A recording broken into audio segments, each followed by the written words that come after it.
참 기쁨은 여호와의 말씀대로 되었을 때 우리에게 주어집니다. 다윗과 예루살렘도 마찬가지입니다. 하나님의 뜻대로 이루어진 온 이스라엘의 한 마음과 한 뜻으로 참 기쁜 잔치가 열리게 됩니다. 오늘 말씀은 사울이 살아있을 때 다윗에게 돌아와 그를 도왔던 용사들에 이어 사울이 죽은 후에 다윗에게로 나와 그를 왕으로 세우기 위해 모두 모여든 12지파의 군대 지휘관들을 소개하고 있습니다. 오늘 말씀을 통해서 충성된 사람들을 통해 충성스러운 왕이 되는 다윗, 하나님의 뜻을 이루는 일에 한마음과 한뜻된 이스라엘 모든 지파에 대해 말씀을 나누겠습니다. 오늘 본문 22절 말씀을 보겠습니다. 22절 말씀 함께 읽습니다. 그때에 사람이 날마다 다윗에게로 돌아와서 돕고자 하며 큰 군대를 이루어 하나님의 군대와 같았더라. 아멘. 군대 지휘관들이 다윗을 왕으로 삼을 확실한 명분을 근거를 제시하고 있습니다. 바로 하나님의 언약, 다윗을 왕으로 삼겠다는 하나님의 약속입니다. 23절 말씀에 보면 싸움을 준비한 군대 지휘관들이 헤브론에 이르러 다윗에게로 나와서 여호와의 말씀대로 사울의 나라를 그에게로 돌리고자 하였으니 그 수요가 이러하였더라 라고 시작하고 있습니다. 바로 하나님의 언약, 다윗을 왕으로 삼겠다는 하나님의 약속을 근거해서 하나님의 나라, 다윗의 나라가 세워지고 있습니다. 이처럼 하나님의 나라는 하나님의 말씀에 순종하는 사람들을 통해 세워지는 것을 알 수 있습니다. 국가 지도자가 바뀌는 중대한 일에 많은 충성스러운 사람들이 하나님의 말씀에 중심을 두고 하나님의 언약에 순종하는 모습을 보여주고 있다는 것입니다. 이러한 모습을 통해서 하나님 나라 백성이 집중할 것은 사람이 아니라 하나님의 변함없는 말씀이라는 사실을 우리들에게 일러줍니다. 시세를 안다는 말은 정세에 박다는 뜻이 아닙니다. 그럼 무슨 말이냐? 하나님의 백성이 시대적 상황에서 마땅히 하나님의 뜻에 따라 행해야 할 바를 안다라는 것을 오늘 본문에서는 시세를 안다라는 표현으로 우리들에게 말하고 있습니다. 내가 이 땅에 살면서 지금 이 순간 무엇을 위해 무엇을 해야 하는지를 아는 사람들은 주의 일을 할 때 우왕좌왕하지 않습니다. 오히려 담대하게 더욱더 주의 일에 힘써 나아갑니다. 형제들을 통솔할 수 있는 200명의 우두머리는 하나님의 백성으로서 이 상황에 마땅히 순종해야 할 바를 아는 사람, 시세를 아는 사람들이었습니다. 그 일이 무엇입니까? 바로 다윗을 왕으로 삼아 하나님의 나라를 세우는 일이었습니다. 하나님께서 이 땅에 이 뜻을 이루고자 하시는 원하시는 하나님의 뜻이 다윗을 왕으로 삼아 하나님의 나라를 세우는 것임을 정확하게 명확하게 알고 있었다라는 것입니다. 그런데 33절 말씀에 보면 온전한 충성에 대해 소개하면서 두 마음을 품지 않는 충성된 싸움을 잘하는 자가 5만 명이라고 소개합니다. 시세를 아는 사람 200명뿐만 아니라 충성된 싸움을 잘하는 사람도 5만 명이나 된다라고 말합니다. 이처럼 다윗이 왕으로 세우는 것에 있어 아직도 지파의 절반이 사울의 집을 따르지만 베냐민 지파에서 3,000명, 요단 동편의 두 지파와 반 지파에서 12만 명, 이스라엘 전역의 전폭적 지지를 다윗에게 받게 되므로 다윗의 나라가 든든히 세워집니다. 모든 사람의 총애를 받으면 좋겠지만 아직 시세를 알지 못하는 베냐민 지파 사람들은 하나님의 뜻을 따르지 못하고 혈연을 조차 살아가는 것도 오늘 본문에서 기록하고 있습니다. 오늘날 많은 그리스도인들은 시세를 알지 못하며 우왕좌왕 살아가는 사람들도 있습니다. 이리저리 갈 바를 알지 못하고 치우쳐져 살아가는 사람도 있다라는 것입니다. 그러니 부르신 목적, 부르신 곳에서의 사명, 부르신 이유에 합당한 삶이 살기 어렵게 됩니다. 나를 이곳으로 부르신 이유와 하나님께서 이곳 교회를 섬기게 하신 목적을 알지 못하니 무슨 일을 할 때 우왕좌왕하게 된다는 것입니다. 나를 보내신 분을 알기 위해서 내가 누구인지를 먼저 바로 알아야 합니다. 또한 나를 보내신 분이 누구인지를 알아야 합니다.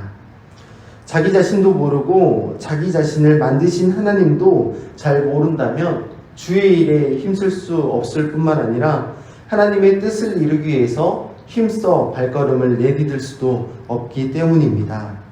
이처럼 하나님의 말씀을 가까이 하지 않는 사람들은 시세를 알지 못할 뿐 아니라 한 마음과 한 뜻도 품지 못하며 오늘 베냐민 지파 사람들처럼 혈연에조차 살아온 이력을 의지하며 하나님을 의지하는 삶을 포기하게 됩니다. 마땅히 하나님을 의지하는 삶을 살기 위해서는 혈연을 조차 살지 아니하고 시세를 분간하고 하나님의 뜻이 그렇다면은 혈연도 버리고 주를 쫓을 수 있어야 하는 그러한 담대한 용기가 필요합니다. 그런 의미에서 참으로 안타까운 일입니다. 하나님의 뜻을 알고 하나님이 우리에게 주신 목적과 비전을 이루기 위해 살아야 할 이 세상 속에서 세상 정세에 발가 하나님의 일에만, 세상 일에만 관심을 기울이고 살아가는 사람들을 보면 참으로 안타깝다라는 말입니다.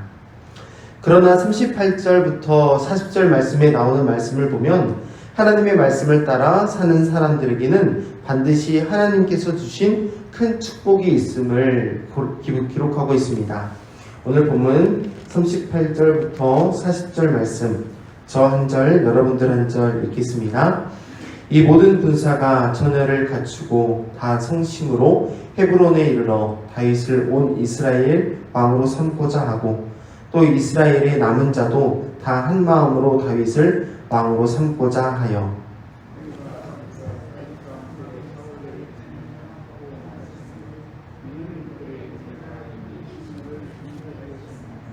40절 말씀 함께 읽습니다. 또 그들의 근처에 있는 자로부터 이사갈과 스불론과 납달리까지도 나귀와 낙타와 노새와 소에다 음식을 많이 실어왔으니 곧 밀가루 과자와 무화과 과자와 건포도와 포도주와 기름이요 소와 양도 많이 가져왔으니 이는 이스라엘 가운데에 기쁨이 있었소. 아멘. 이스라엘 가운데에 기쁨이 있음이었더라 라고 말씀을 마무리합니다. 이스라엘 가운데에 기쁨이 있었음이더라 라고 말하고 있는데 이스라엘 왕으로 세워진 다윗의 퇴관식에 기쁨의 잔치가 있었음을 우리가 확인할 수 있습니다. 이 퇴관식의 잔치는 오실 메시아의 잔치를 대망하는 잔치이기도 합니다. 온 백성이 4일간 축제를 하며 기뻐하듯이 그리스도인은 언제나 그리스도를 주님을 모시고 살아가는 기쁨을 잃지 않고 살아갑니다. 주와 동행하는 기쁨입니다. 따라서 이스라엘의 남은 자는 대관식 잔치에 참여하지 않는 사람들을 가리키지만 즉위식에 참석하지 못한 사람들도 참여한 사람들과 같이 다윗을 왕으로 모시는 기쁨을 전심으로 동참해야 함을 우리가 알 수 있습니다. 이러한 관점에서 다윗이 베푼 즉위식 축하 잔치는 장차 메시아가 베푸실 잔치로 여겨진다는 것입니다. 다윗의 언약 식사가 예수님께서 베푸신 새 언약의 성찬식에 이어 종말에 예수님께서 들이마셔서 베풀어질 어린 양의 혼인잔치로 이어지고 있다는 것입니다. 다윗이 다스릴 그 나라를 통해 하나님이 다스리시는 하나님의 나라를 보여주고 있는 것입니다. 나라가 세워지고 새로운 지도자가 세워지는 것, 그 사람을 중심으로 많은 사람들이 협업하는 것, 단순히 역사 가운데 많은 일들 중 하나라고 볼 수 있지만 하나님은 이 역사의 주인이 되신다는 사실을 오늘 본문이 우리들에게 알려주고 있습니다. 따라서 오늘날 우리는 주님 다시 오시는 그날을 대망하면서 시세를 분별할 줄 아는 자로 살아가야겠습니다. 왜냐하면 하나님의 말씀을 조차 살지 않으면 내 마음과 내 생각이 중심이 되어 하나님의 뜻을 거스르는 내 죄악된 본성이 세상으로 우리를 인도하여 주님의 뜻을 거슬러 살아가게 하기 때문입니다. 그렇게 살아가는 것은 하나님을 기쁘시게 하지도 못할 뿐만 아니라 하나님이 원하시는 인생도 아닙니다.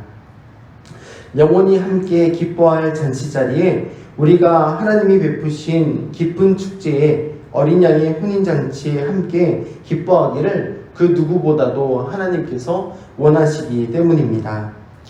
그럴수록 우리는 깨어 하나님의 말씀의 뜻을 좇아 살아가야 합니다. 시대가 많이 악하고 하나님을 믿는 사람들이 많이 교회에 모여 있지만 하나님의 뜻을 이루고자 부단히 충성스럽게 살아가는 사람들이 있는지를 돌아보면서 또한 나는 하나님께 충성된 사람으로 살기 위해서 말씀을 가까이 하고 있는지를 돌아볼 수 있기를 바랍니다. 그 기쁜 잔치 가운데 함께 즐거워하며 기쁨 나누는 우리 모두가 될 수 있기를 간절히 소망하기 때문입니다. 말씀을 마치면서 다윗을 왕으로 세우기 위해 헤브론에 운집한 12지파의 충성스러운 군대 지휘관들 대관식 후에 기쁨의 축제를 살펴보면서 오늘 우리의 신앙을 돌아보자고 말씀드렸습니다. 충성스러운 사람, 주의 뜻을 따르는 사람들에게 기쁨의 축제가 있다는 사실을 우리 모두가 기억하면서 언제나 우리를 하나님의 뜻에 순종할 때 부어주시는 축복을 누리기 원하시는 하나님을 늘 찬양하시면서 하나님은 지금도 일반 역사를 통해서 하나님의 특별한 구속의 역사를 이루어 가심을 우리 모두가 믿을 수 있기를 바랍니다. 언젠가 주님 이 땅에 오실 날을 지금도 하나님은 준비하고 하나님 나라를 우리를 통해서 세워가고 있음을 믿어 의심치 맙시다. 따라서 우리 성도님들은 주님 오심을 기다리며 하루하루를 하나님과 동행하는 기쁜 날을 살아가면서 영원히 기쁜 하나님 나라 천국 잔치를 기대할 수 있기를 바랍니다. 광주 영광교회 저를 포함한 우리 모든 성도님들은 하나님의 뜻을 위해 살 뿐 아니라 한 마음 한 뜻 되어 시세를 알고 하나님 나라를 세우는 것에 말씀 순종하는 일에 모두 다 충성할 수 있기를 간절히 소망합니다. 기도하겠습니다. 하나님 아버지 감사합니다. 하나님이 세우실 하나님 나라를 위해 우리를 동서남북 각처에서 불러주시니 감사합니다. 하나님의 나라를 세우는 일에 힘을 다해 충성하는 하나님의 사람 되게 하여 주시고 하나님의 뜻을 분별하며 하나님이 허락하신 교회 성도님들과 함께 한마음 한뜻으로 주를 기쁨으로 섬기게 하여 주옵소서. 날마다 주와 동행함의 기쁨을 누리게 하시고 오늘 주님을 기대하는 천국 소망도 우리에게 더욱 허락하여 주옵소서. 오늘도 주신 말씀 기억하며 기도합니다. 하나님 우리에게 간절한 기도에 응답하여 주시고 하루하루를 성실하고 진실하고 거룩하게 살아가게 하여 주옵소서. 주님께서 주시는 힘으로 살아가게 하시고 주님께서 주신 지혜와 말씀으로 인생을 잘 헤쳐나가게 하여 주시옵소서. 오늘도 주신 말씀 순종하기 위해서 붙잡고 승리하기 위해서 주신 말씀 붙잡고 기도하며 나아갑니다. 하나님 우리가 간절히 기도할 때마다 주님께서 들어 응답하여 주시고 진리의 성령님 우리와 함께하여 주시옵소서. 모든 말씀 예수 그리스도의 이름으로 간절히 기도합니다. 아멘.